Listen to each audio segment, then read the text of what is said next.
Hey everybody, and welcome back to Northernlion plays the Northernlion plays the Binding of Isaac Afterbirth Plus. We lost last run, but we lost on Delirium.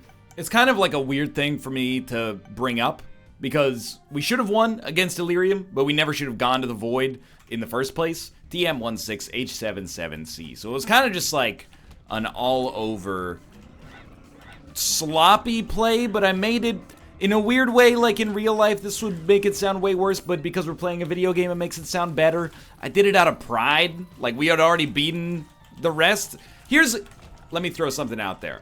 A compromise.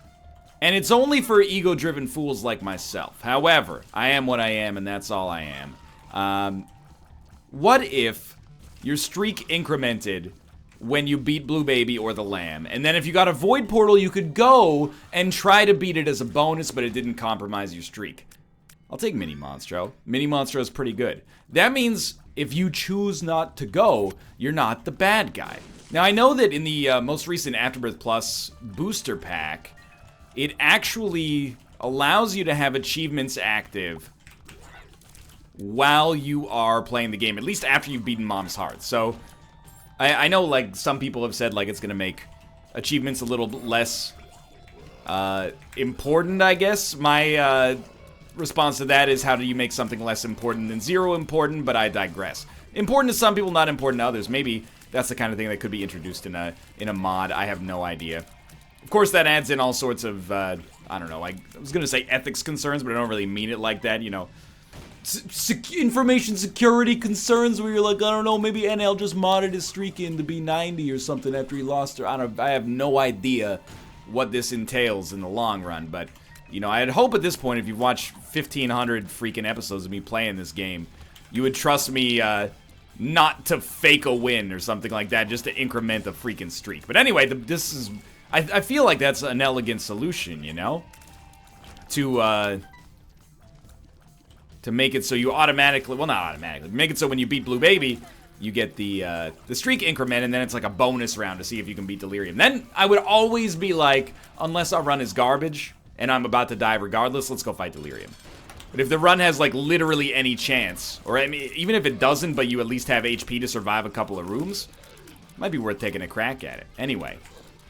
Last round, this is not excusing some relatively sloppy play on the Delirium fight specifically, but I'm doing some late night Isaac right now. I normally record, you know, late morning, early afternoon. Dude, I will be happy with Pentagram. Doing a little bit of a later run. It's not late at night, it's 10:20. You might hear my voice a little bit on the quieter side. Honestly, I'm trying to be quieter in videos to begin with. First off, because people tell me I'm clipping, and that's bad. But also, voice gets tired, man, after a long day of basically shouting. Voice gets tired, and I'm feeling it more than usual lately. I'm not sure if I'm starting to come down with, you know, some kind of spring allergies or something like that, but finish the day, I'm like, man, my throat is like a little bit sore. I need to get a better vocal hygiene regimen, you know? I need to have like some tea with ginger and honey or something like that. It's like the only, and I don't mean this to be offensive, but it's the only home remedy I believe in wholeheartedly. Whenever people are like, oh yeah, when I get sick, I've just fart on a garlic clove and then eat it. I'm like, that's ridiculous. Look, I love the D6. I love the D4 too, but I like really love the D6. So let's stick with this. But when people are like, oh, I just put like, you know, ginger, tea, honey, and lemon in a cup with like some black pepper, drink it. Clears you right up. I'm like, you know what? I believe you 100%.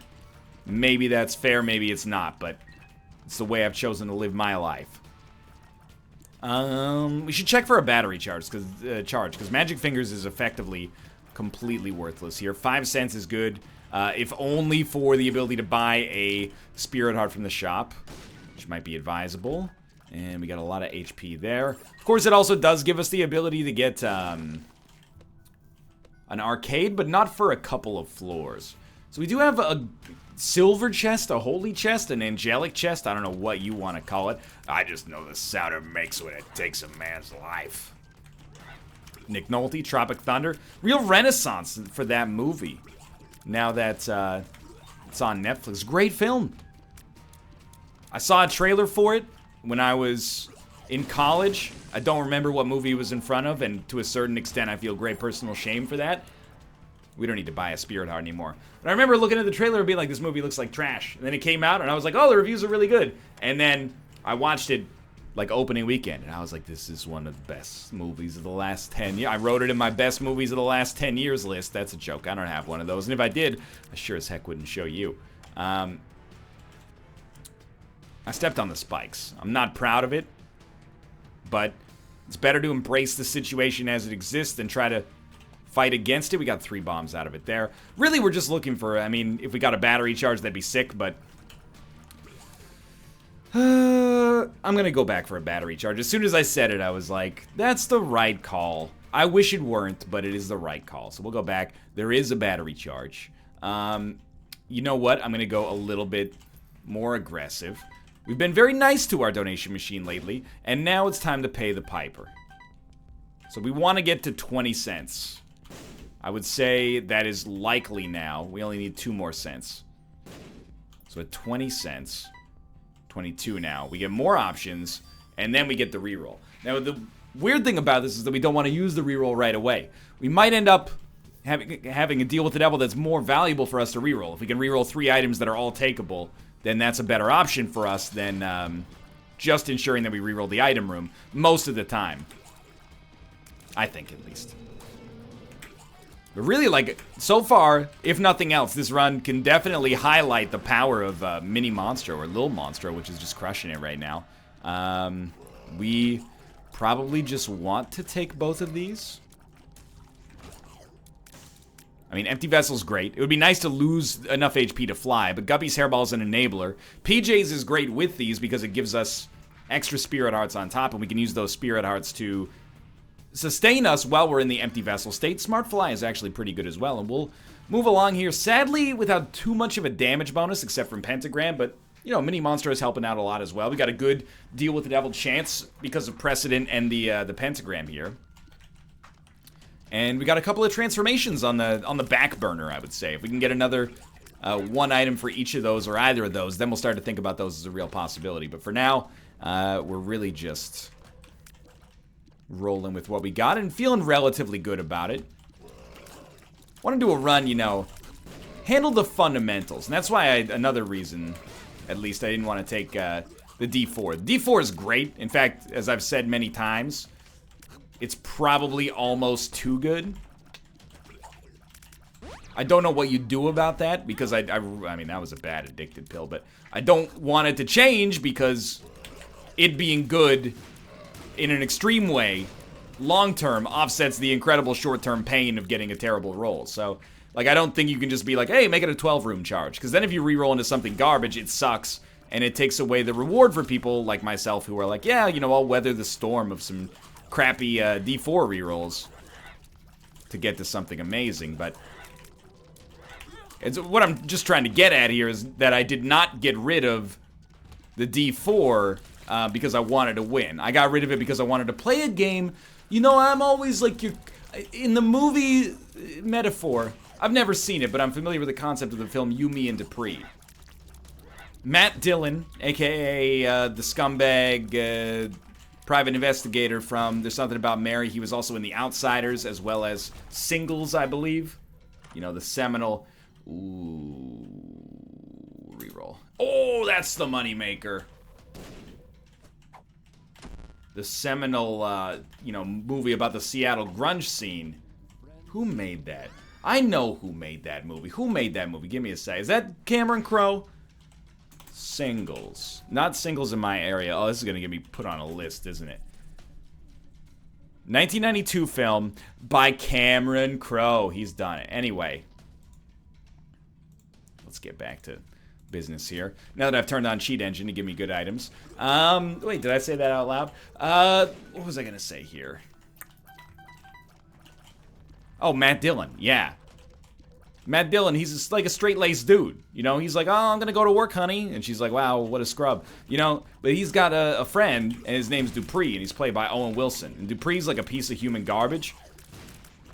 He, like, you know, lives on Matt Dillon's couch, and I don't know, he has like a smelly dog or something, and he sleeps with ladies on their couch even though they got kids around. It's kind of like, I mean, I'm not saying that he should be like kink shamed for it, but you know, it's kind of an uncomfortable atmosphere to raise a child in when you got this, you know, somehow in counterintuitive Lothario here, setting perhaps a bad example for your kids having unprotected intercourse and then on furniture that you might still be making payments on depending on the structure of it. Anyway, when it comes to Isaac, in real life, I'm a Matt Dillon. But in Isaac, sometimes I can be a Dupree. I think that's pretty obvious. But I gotta be Matt Dillon on this run. That seemed like a smart idea to me. Although we are getting further and further from... I know that most of the time on the internet that phrase ends with God's light.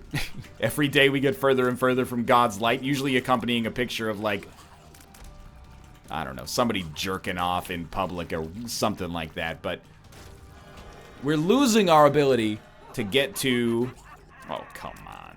Empty Vessel, which is why I'm going to take Ghost Baby, because I'm kind of like, we might as well. We're basically, we're killing it on HP. You guys ever see Runaway Jury? Maybe that could be my next film metaphor. That's a good movie, man. Runaway Jury. Dustin Hoffman, Gene Hackman. Two people with man at the end of their last name at the top of their game, doing a serviceable job bringing a John Grisham page-turner to the screen. Don't forget, who's the female lead in that movie? Rachel Weisz. You know it to be true. You might have said Catherine Zeta-Jones. You would have been incorrect. She was in Intolerable Cruelty. Sounds a little similar. Both have to deal with legal stuff. Came out in the same year. One of them's a Coen Brothers joint, though. Runaway Jury is a good film. I don't know how memeable it is. You know, some movies long after release have become memes in the internet era. There is a part where Gene Hackman goes, "You're losing me my jury!" And I'm like, maybe that's memeable, but I don't know. You can't force a meme. You gotta let a meme season and develop by itself. You're just going straight into the fire, my man. Oh no, baby, what is you doing? Anyway, if you haven't seen Runaway Jury, like, don't rush out and see it. It is 14 years old. I mean, I haven't seen it in a long time, but it's good, but it's more of like a, at this point, catch it on cable, you know. I would recommend it, though. If you find yourself not doing anything else and you've decided to give up for the rest of the day, I don't mean that as a bad thing. Right after this video, I'm going to give up. What am I going to do? I don't know. Probably fold some laundry, play some Mario Kart for a few hours. As is my God-given right. I've worked today. That's about it. Anyway, I wish I had more to add to that. But isn't that enough in today's society? I went downstairs and got the pizza when the pizza came. That's enough for one day's work. Mom, I shouldn't have to mow the lawn. I got the pizza when the pizza came. Well, son, I pay the property tax. Yeah, but I put the toilet seat down after I urinated. Well, I have the deed. Well, it's my bedroom, though. Squatter's rights. So we just had Wiz. I don't think it's the right call to take it. I don't really want to take Taurus, but I also don't want to be the guy who turns down invincibility, but I rerolled both of them nonetheless. So straight up, Daddy Longlegs I think is better, and they're both fun, but Mysterious Liquid is more fun in my opinion. They're both good, though. I want to get that across here. I'm not saying Mysterious Liquid is better than Daddy Longlegs. I think there's some situations in which it is. This might not be one of them. To stay as like neutral as possible. But you know, it's because the Daddy's long leg. Yes, that's correct. Daddy's long leg, not Daddy long legs. Anyway, that's the real thing. You know, the union's out everywhere. They got spies everywhere. Looking out for slanderous Daddy Longlegs verbiage. Their words, not mine. So we've got... No, we do have 14 cents. Okay, so let's re-roll this, because this is garbage. And then we're just going to buy this and get out of here. Run is good, by the way. Like, actually completely good, especially against enemies that are on the ground. I would like to get a rate of fire increase, but it's not compulsory for us to win. Another battery charge there, but it still might be worth it because we probably do want to reroll Little Chad unless we get a deal with the devil, and the deal with the devil gives us Dark Bomb. Or we somehow lose like 2 Spirit Hearts over the remainder of this fight. We might get a little spooked, but HP's pretty good right now. So we probably want to reroll that, but first, you check this. Demon Baby's okay, but I'll go for the 1 reroll, and I think that that was worth it. And then I will reroll Little Chad. Ah, we got a Tears upgrade. So basically, it could not have worked out better for us than that. That was smart play, and it worked out well for us. Now we got non-stop deals with the devil, and the deals with the devil are not... By the way, maybe I'll play the appearance changer at some point. I'm Hank Hill, man. I only care about the propane and the propane accessories in my family. I don't care about, you know, Hot Topic, Sephora, makeup table over here. I'm a Wrangler man. I wear Levi 501s and whatever they sell in the pudgy boys category of Target. Those are my clothes. That's my uniform when I go to work. And that's what they'll bury me in. Hopefully in like 1,000,000 years when the Earth gets hit by an asteroid. We'll see. 2 stone chests, you gotta look. Sorry. That's pretty great. Both of those are like completely acceptable. Head of the Keeper plus making sacks out of some of the pennies. You heard the song Making Love Out of Nothing at All by Air Supply. This isn't that. We're making sacks out of pennies. It's like the supply chain and the process of development is very simple, to be honest with you. Even a child can figure it out. I don't know why you're having so much trouble with it. Honestly, it's kind of offending me. We're going to keep this moon card, in case that's not abundantly clear. The moon card is of the utmost importance, because we would like to use our moon card to get out of boss rush, assuming we can actually use it properly. Probably some people out there, I don't make these videos for you. I just I want to sell my whole audience out, but no, I mean, I do make these videos for you, but also for me and, you know, for the government of Canada, so I can continue to pay my way to exist in this country. But I also make them as if I'm talking to a younger version of myself. Because I understand what I'm going to colloquially call, like, summer vacation mindset. And that's, you know, I don't know about you guys. I wouldn't say I was particularly spoiled. It wasn't like I was on my super sweet 16, but when I was growing up, like, I didn't get a summer job until I was, like, 17. I did work a little bit through college and university, but it wasn't like, I can't frame it like I struggled through college and university. So for those of you who do that, I have the utmost respect, but it would be disingenuous for me to say that I did. Okay, we need another battery charge. Where is this going? Well, the whole point of this is that when I was in, like, high school, I'd wake up at, like, 10 a.m. My mom would already be at work. And then sometimes she'd call around lunchtime, right? And she'd be like, hey, can you, like, can you take the chicken from the freezer and put it out on the counter? Well, you know what? Let's go $3 bill, man. We need the offense. And by need, I mean we sort of want the offense. Moon High Priestess. Yeah, we want the moon. And I'm like, yeah, sure, Mom. It's 11 a.m. That seems pretty reasonable. And then, you know, you hang up the phone and you're like, oh, I'm going to go make a sandwich. Oh, let's play some, you know, NBA 2K4 or something like that. Do we care? We don't care. Let's save our money for now. Just grab this. And then you forget and she comes home at the end of the day and very nicely she's like, what the heck, man? You had one thing to do. I was at work for like 7.5 hours. I had an hour lunch break. I had to eat it with people I may not even like that much. You're complaining about how you got one job, you got to take meat out of the counter. You were probably standing in the kitchen when we had a phone call because this is the pre-cellular telephone era. At least, you know, in my household, it's the pre-cellular telephone era. But the tangent, the pullback for this is that, range plus luck. We could use the luck. These are both abilities to fly. I'm a little offended. We're going to reroll both of them. And it was a tough call, actually, to choose to reroll both of them, because if we had taken one and rerolled the other, we could have put ourselves in empty vessel state. It genuinely is a tough call. I'm just going to take the luck upgrade. But I think there's something about, like, Chore Momentum. I think about this a lot, actually. And I don't even mean it sarcastically for once. I actually think about this from time to time. I think if you want someone to do something, like, first off, don't just tell people to do things. That's pretty rude. But what I mean here is, if you have, like, a subordinate, which is an offensive way of saying, you know, an employee, basically, or if you want to structure your own life more productively, the worst thing you can do is give yourself one job for a whole day. By the way, I'm not excusing myself. I should have been less lazy. Put the chicken out on the kitchen counter more quickly. Like, that's this very simple job. I would kill for that job now. I mean, I have free room and board. All I had to do was put the chicken on the counter so someone else could cook it for me. What a lovely existence. Thanks, Mom. You bitch. Obviously joking.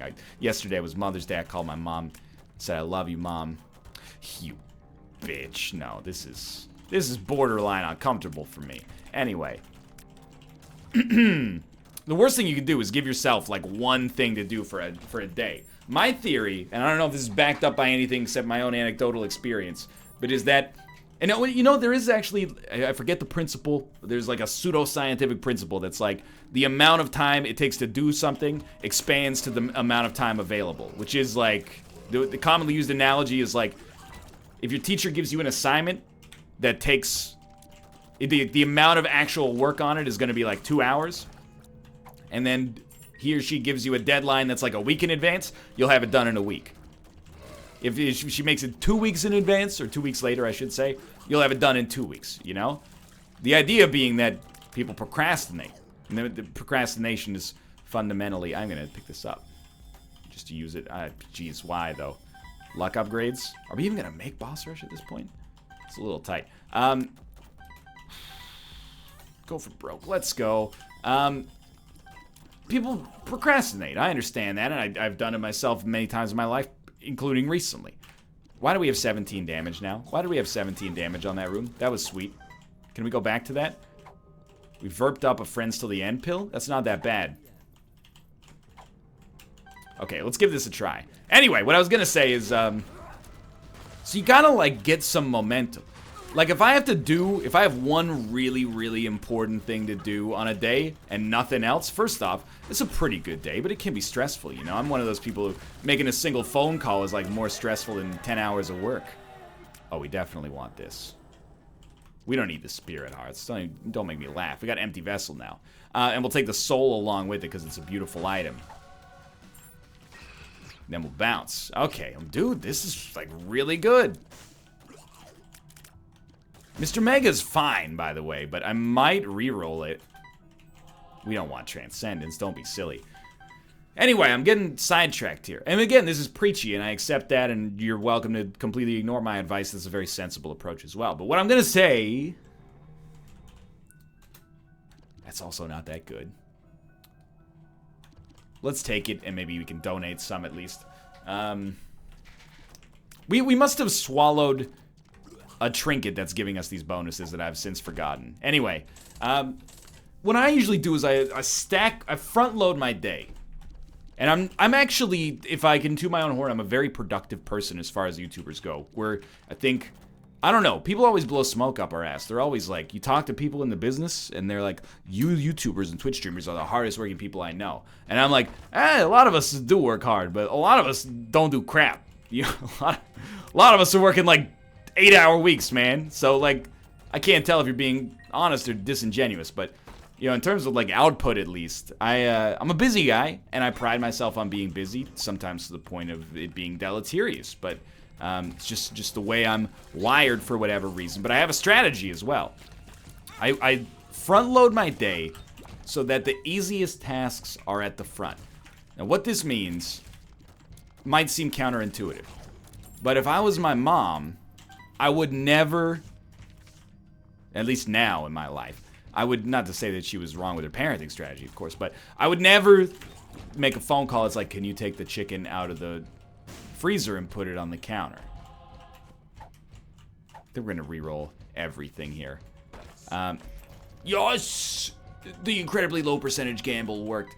Instead, I'd be like, hey, can you mow the lawn and also take the chicken out of the freezer and put it on the counter? Because you know, as soon as you hang up that phone, whoever you're talking to is taking the chicken out of the freezer and putting it on the kitchen counter, because that's the easiest job. They can have their to-do list just by doing one thing that takes 10 seconds, and all of a sudden you're like, I've accomplished 50% of my goals. And then maybe they do where they don't do the, you know, mow the lawn or whatever, but, you know, you've done one task. If you got one thing, like, and I've lived this life, you know, in college in particular, you'd be like, okay, it's Sunday. All I gotta do today is do the laundry. probably applies to some of you out there right now.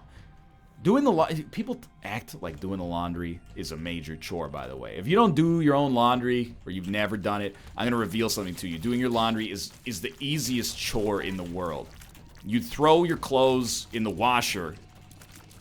Then when the washer beeps, you throw your clothes in the dryer. And then when your dryer beeps, you fold the clothes. It takes... The folding of the clothes is the only part that takes, like, any length of time longer than 30 seconds. So laundry is a very, very simple chore, which is why I volunteer to do it at home all the time. It's 100 times easier than doing the dishes, even if you have a dishwasher. In my opinion, at least. But I digress. You know, it'll be Sunday. You're like, all I gotta do today is do the laundry. It's 1 a.m. that didn't do the laundry. How does that happen? Well, you got one thing on your to-do list, and then your time expands to fill that one thing. Or that thing expands to fill all that time, rather, I should say. Now, you can go the opposite way in this as well. You can put too many tasks on your daily to-do list. And then it's like, if your mom called you, and she was like, hey, honey, I know it's your summer vacation. You worked really hard to get straight B pluses this year in high school, but could you, like, mow the lawn, do the dishes, you know, blah, blah, blah. You'd be like, I'm just gonna get a job, because, and I mean, maybe that's her goal in the first place, in which case, good on her, but she's mind-flooded you. You're not her intellectual equal. She bested you, and quite frankly, it's not a surprise. She's probably like 3 times your age, right? She's got wisdom. Anyway, you know, but you're gonna be less inclined to do anything. I think you know, if I got a to-do list with like 10 things on it from somebody, I'd be like, come on, you didn't break this down into meaningful chunks. It's like instead of giving me chicken nuggets, you just gave me one breaded chicken loaf. It's not the same thing, no matter how much they try to tell you it is. So I don't want to lose Empty Vessel, but we will still keep the ability to fly because we're Guppy, and then we'll reroll that. And the Pacifier's a good enough tier down, or tiers up, I should say, so I'll take it. Anyway, so I've spent like 4 floors very inefficiently telling you about my strategy to maintain productivity. That's it. And then the other thing, so step 1, for actionable stuff. Put a task at the start of your day so easy even a child could do it. For example, record the daily in the Binding of Isaac Afterbirth Plus. It's usually the first, you know, work-related task I knock out on a daily basis. And then you get going. You get in a good mood to work, unless you had a daily like I've had recently, which mostly were great, but I messed them up. But it could be the easiest thing in the world. It could be reply to this email. You know, you just want to do something at the start of your day, pretty early on, where you don't say, I'll just handle this later. All right, now that you got that done, don't put too many tasks on it. You know, highlight the 4, 5 things you need to get done on a daily basis. I promise you other stuff will come to fill it up, and if you got extra time, do your laundry. It's not that difficult. That's what I'm doing right after this. My life is going to be much better having folded the laundry in the dryer, moved the load from the washer into the dryer, and then folding that load when it's done in an hour than it would be by playing 1 extra GP of Mario Kart. Although, I promise you, I'm still going to be playing that Mario Kart tonight. There's time, if you manage it, there's time enough for everything. Well, many things, at least I assure you. We don't have a child. That would be a nightmare. Perhaps one day, but for now, you know, there's a Patton Oswalt joke. It's like, we have a baby, it's called 10 hours of sleep a night. That's the other thing. If you want to be productive, 10 hours of sleep a night really helps. Everybody's in a position to do that, probably, right? Oh, dude, look at this. I'm joking, but probably not engendering myself well to the rest of the world here. What does engender mean? I always use that. Engender meaning. Cause or give rise to a feeling. They're not engendering goodwill. Yeah, okay, it makes sense. You know, we're not giving rise to the feeling of goodwill. So we are going to fight each other. No, we're going to fight the Hush on this one. And we took Eden's Blessing, not for the tears up so much as the extra item on the next run. Spirit Hearts are good here. Spoonbender's great. And then we crack into these. I think we would maybe use Dice Shard, but we should pop the world card, like, or drop it in here, I should say. This is a very, very good run now. And then, sure, reroll everything else. Peeper's Eye is not great.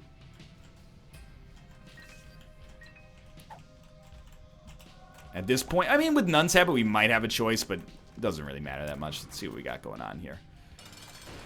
So, I'm trying to see what effect we have from whatever... Oh, do you know what? It's $3 bill that's adjusting our stats. Okay. That's why we have 13 damage sometimes. That's pretty good. I mean, it's very good, especially when you consider that we got Hive Mind coming along with it. We're doing a lot of damage. This is a slight redemption on this run.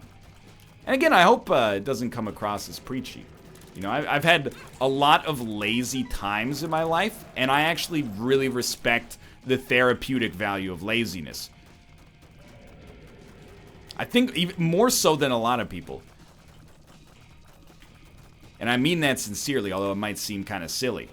You know, working hard at something important, something that you're passionate about, that's number one. Number two is not necessarily working hard at something you're not passionate about. Number two might be laziness. You know, there's value in laziness. I've been so lazy sometimes that you get bored of recreation. I think that's it's a dangerous symptom. That's like in the DSM 6.9. You know, if you're bored with whatever you're doing for leisure on a consistent basis, maybe you're ODing on boredom a little bit, trying to shift a little bit into the upper category if possible, but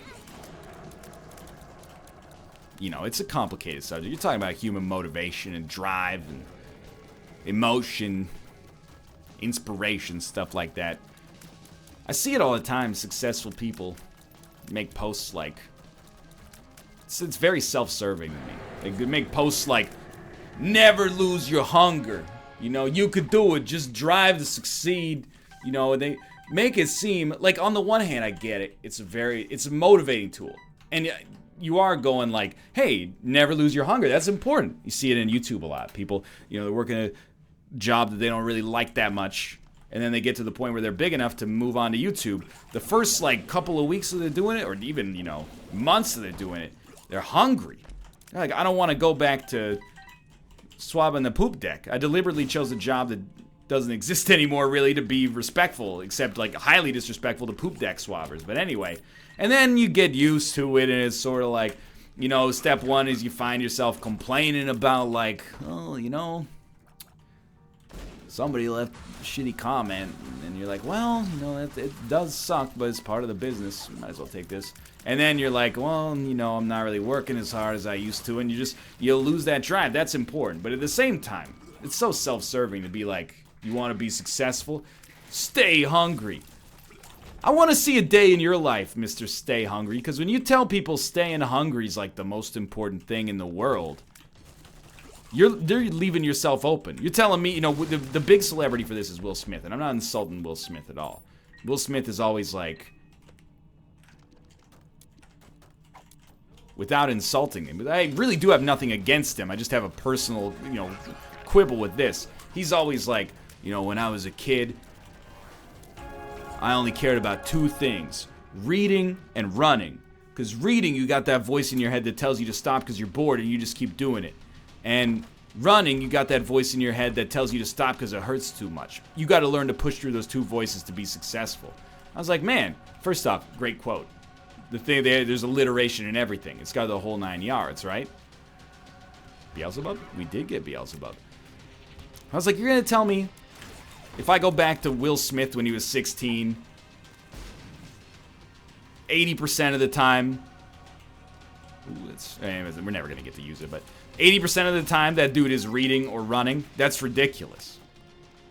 That's just nonsense. That at that point becomes like unproductive. I'd be like, this man's, he's an obsessive. We got to get him some therapy or something. There was never a day that when 16-year-old Will Smith took in a little bit of the devil's lettuce. Never a day. Sorry, can't. Too busy running and reading. I don't want it to affect my VO2 max. Hey, that's an honorable reason to abstain, but at the same time, I don't buy it, dude. I think that's a little bit of retconning. You know, I work hard now, and I'm not going to tell you, like, the secret to success is always grinding.